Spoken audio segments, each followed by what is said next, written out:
আসসালামু আলাইকুম। আজকে প্রথম ওদের বৃষ্টিতে ছাড়লাম, ওরা ভিজতে চাইতেছে না। মাশাল্লাহ, এই যে একজন, এই যে আরে ব্রিডার, ও আচ্ছা, একটা বাচ্চা আছে সাথে। ওরা তেমন একটা বৃষ্টিতে ভিজতে চাইতেছে না, প্রথম তো বুঝতেছে না। আরে একটা ব্রিডার কবুতর আমার আলাদা করে দিছি। তো ওরা এখন পর্যন্ত প্রপার ভেজাটা মজা নিয়ে ভিজতেছে না, হয়তো ওদের ভালো লাগতেছে না, এরকমও হইতে পারে। দুই একটা বেশ মজা নিচ্ছে। এই যে এখানে এখানে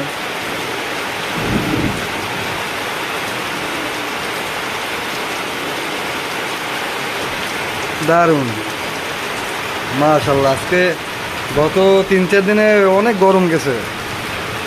মাশাল্লাহ, ঠান্ডা হয়ে গেছে পরিবেশটা। এই যে আমার লফটের ভিউ।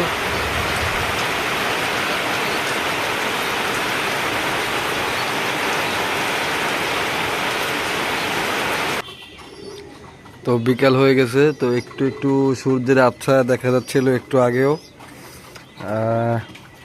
কবুতরগুলো আজকে বৃষ্টিতে ভিজছে প্রথম। তো ওরা কেমন কি আছে সেটাই পর্যবেক্ষণ করার জন্য ছাদে উঠছি। তো সব কিছু মনে হয় মোটামুটি ঠিকঠাকই আছে।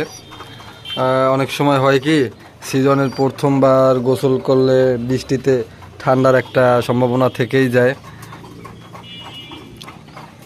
তো সেটা থেকে একটা বাঁচার যদি ন্যাচারাল কোনো উপায় থাকে তো সেটাই ব্যবহার করতে হবে। তো আজকে আমি কোনো রিস্ক নেব না, যেহেতু বাচ্চা কবুতর বৃষ্টিতে ভিজছে, ঠান্ডা লাগাটা একদম স্বাভাবিক, একদম স্বাভাবিক। তো সেই অনুযায়ী আমি ওদের একটু সরিষা সরিষা দেব। এটা হচ্ছে সতর্কতার জন্য। এই যে বেশি না, 5-6টা কবুতর, বেশি না, এই যে এটুকু, এই যে এটুকু দিয়ে দেব আর কি, যাতে শরীরটা একটু গরম থাকে, ঠান্ডার যে সিমটমটা ওটা যাতে সরে যায়। কিছুক্ষণ আগে একটু ঝিমঝিম ভাব ছিল, এখন মাশাল্লাহ অনেকটাই ঠিক আছে। তাও আমি কোনো প্রকার কোনো নেব না, ওদের একটু সরিষা একটু।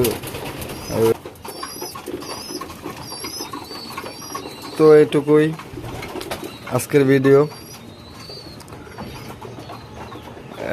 সকলে আমার কবুতরগুলোর জন্য দোয়া করবেন এবং 5 ওয়াক্ত নামাজ পড়ার চেষ্টা করবেন। সকলকে আবার আসসালামু আলাইকুম।